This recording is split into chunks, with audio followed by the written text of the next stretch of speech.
Bonjour et bienvenue dans ce premier audio de Maternité souveraine. Ce premier audio va être un petit peu différent des autres parce que je vais m'adresser plus particulièrement aux femmes en projet bébé. Mais si vous êtes déjà enceinte, ça pourra vous aider pour le prochain. Cet audio s'intitule Fille ou garçon? Parce que oui, lorsqu'on connaît la physiologie du corps de la femme enceinte et du corps en général, on est capable de pouvoir choisir le sexe de son enfant. Alors, je vais parler physiologie de la femme en premier. Déjà, quand est-ce que, vous êtes dans la période optimale pour concevoir? C'est-à-dire quand est-ce que vous ovulez? Pour le savoir, il existe tout un tas de techniques. Si vous voulez en savoir plus, faites-le moi savoir sur le groupe Facebook et je vous enverrai, une petite ressource. Mais la technique que je trouve personnellement la plus simple, et qui est également efficace, c'est tout simplement de regarder sa lingerie. Lorsque vous êtes en période d'ovulation, juste avant et juste après l'ovulation, en fait, votre corps, le vagin, va sécréter, heu, une petite glaire. Il va, entre guillemets, «dérouler» ou enrouler le tapis rouge, pour les spermatozoïdes et donc vous allez, avoir du coup dans votre lingerie, dans vos dessous, des morceaux un peu jaunâtres, plutôt collants, comme des grumeaux. Là, ça signifie que vous êtes avant ou après votre ovulation. Donc c'est pas encore la période optimale, mais n'empêche que les spermatozoïdes, juste avant ou juste après, peuvent encore, venir et espérer, pouvoir, féconder l'ovule. Par contre, le jour J, il faut savoir que l'ovule a une vie de 24 heures. Donc le jour J où l'ovule est présent et attend avec impatience les spermatozoïdes, c'est au moment où vous avez justement dans vos dessous, quelque chose de transparent, de filandreux, un peu comme un blanc d'œuf et là, c'est votre période d'ovulation, donc vous avez ça pendant 24 heures uniquement. En ce qui concerne les messieurs, en ce qui concerne les hommes, c'est eux qui vont faire en sorte que vous ayez un garçon ou une fille. Il n'y a que les spermatozoïdes qui sont soit mâles, soit femelles.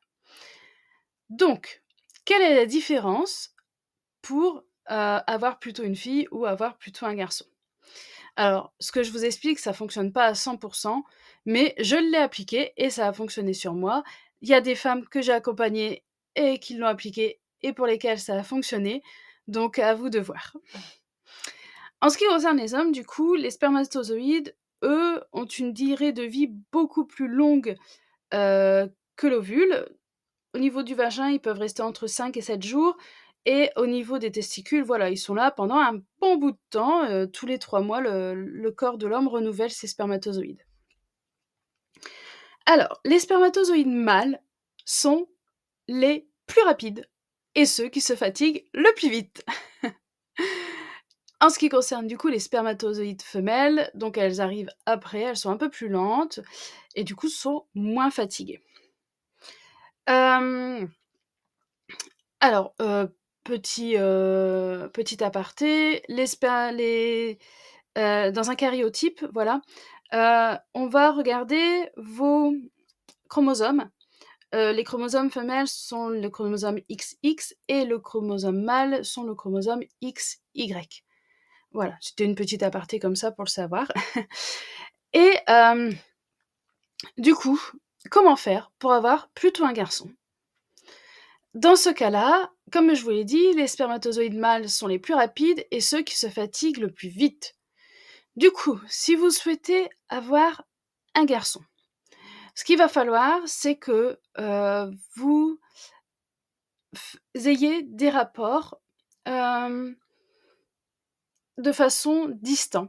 C'est-à-dire que 15 jours avant l'ovulation, vous ne faites rien, absolument rien, pour charger un maximum les testicules en spermatozoïdes mâles. Au moment de l'ovulation, bah, vous avez un rapport avec votre homme et juste après, l'éjaculation, vous, entre guillemets, mesdames, vous recrachez le sperme. Donc soit vous vous mettez, dans une position debout, soit vous vous poussez avec le vagin. Comme ça, vous êtes sûr que c'est un maximum de spermatozoïdes mâles qui est entré, et vous expulsez du coup les spermatozoïdes femelles qui mettent plus de temps à arriver. Je vous avoue, c'est ce que j'ai fait pour moi, mon 3e et oui, j'ai eu un garçon. Pour mes 2 premières, j'ai des filles et donc ce qui s'est passé, c'est que, bah, j'avais des rapports réguliers. Donc pour avoir une fille, voilà, faut avoir des rapports réguliers avant l'ovulation et comme ça, au moment de l'ovulation, en fait, tous les spermatozoïdes mâles de monsieur sont fatigués, ils sont peut-être quasiment plus là et il y a plus de chances pour, pour les spermatozoïdes femelles d'arriver à l'ovule. Donc ça, c'est la technique physiologique qui permet d'avoir un garçon ou une fille.